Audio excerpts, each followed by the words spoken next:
আমি এসে দেখলাম আমার নাম নিচে, আমাদের গিয়াসউদ্দিন তাহেরি ভাইয়ের নাম উপরে। তা আমি বললাম, ভাই আমার নাম যেহেতু আমার নিচে, আমি মাহফিল পরে করব। তাহেরি ভাইয়ের নাম যেহেতু উপরে, উনি মাহফিল আগে করবে। তো মাহফিল কমিটি আমারে বলবে, না না না, যার নাম নিচে হয় তাকে আগে আসতে হয়, যার নাম উপরে হয় তাকে পরে আসতে হয়। তা আল্লাহ বলছে, আদম সফিউল্লাহ থেকে ঈসা রূহুল্লাহ, আপনাদের নাম নিচে, আপনারা আগে যাবেন, সবার উপরে হাবিবের নাম, হাবিব সবার শেষে দুনিয়ায় তশরিফ আনবে।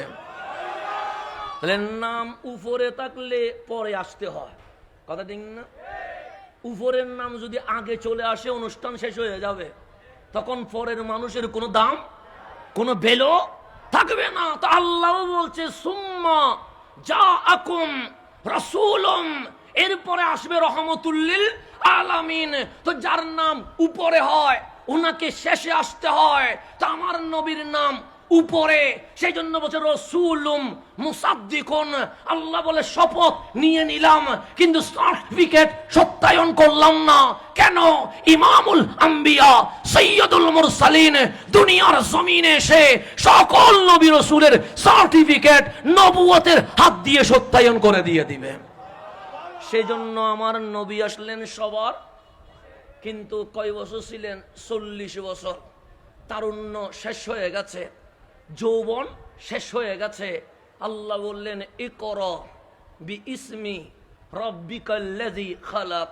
হাবিব এখন বের হয়ে যান, দাওয়াত দেওয়া শুরু করেন।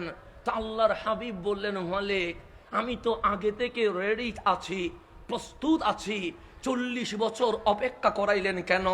আপনি চাইলে 15 বছরে আমারে মাঠে নামাইয়া দিতে পারতেন, আপনি চাইলে 20 বছরে নামাইয়া দিতে পারতেন, আপনি চাইলে 25 বছরে আমি মাঠে নামতে পারতাম, কিন্তু 40 বছর ওয়াইটিং রাখলেন কেন? তা আল্লাহ ডাক দিয়ে বললেন, হাবিব যান না, আগে মাহফিল শুরু করেন না, এরপর আমি উত্তর দিব। কামলিওয়ালা গার হেরা থেকে নেমে গেছেন, তখন মাইক নাই যে মাইক দিয়ে পাবলিসিটি করবে, তখন ফেসবুক নাই যে একটা পোস্ট দিয়ে দিবে, তখন ইউটিউব নাই যে ভিডিও ছেড়ে দিবে, তখন হোয়াটসঅ্যাপ নাই যে আপনার সাথে লাইভে কলে কথা বলবে। আমার কামলিওয়ালা নিচে নামলেন, তখন ডানেও মুসলমান নাই, বামেও মুসলমান নাই, সামনেও মুসলমান নাই, পিছনেও মুসলমান নাই।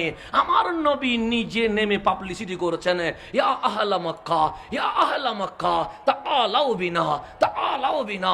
মক্কার মানুষ, আমি রহমতুল লিল আলামিন, আমার কাছে শোনা, আমার কাছে শোনা। আবু জাহেল বলে জীবনে ডাকে নাই, আজকে ডাকছে কেন একটু দেখে আসি। আবু লাহাব বলে জীবনে এভাবে করে আহ্বান করে নাই, আজকে আহ্বান কেন করছে দেখে আসি। অথবা সাইবা বলে 40টা বছর এই মানুষটাকে দেখেছি, কখনো এইভাবে করে আদর করে ডাকে নাই, আজকে ডাকলো কেন দেখে আসি। সামনেও মানুষের ভিড় হয়ে গেছে, পিছনেও মানুষের ভিড় হয়ে গেছে, লুকের লোকারণ্য হয়ে গেছে। সবাই বললেন, কেন ডাকলেন? আমার নবী বললেন, আনা উসাফির, আমি জার্নি করব, ভ্রমণ করব, আমার সাথে যাবানি। সবাই বলেন, আইনা তুসাফির, যাবেন কোথায়? আমার নবী বলেন, এরে আমার উম্মত, যদি আমার কথা শোনো, আমি নবী এই মক্কার জমিন থেকে যে জার্নি শুরু করব, এটা কক্সবাজার নয়, এটা সেন্ট মার্টিন নয়, এটা নেপালের হিমালয় নয়, এটা মিশরের নীলনদ নয়। আমি নবী তোমাদেরকে নিয়ে ডাইরেক্ট জান্নাতুল ফেরদৌসে চলে যাব।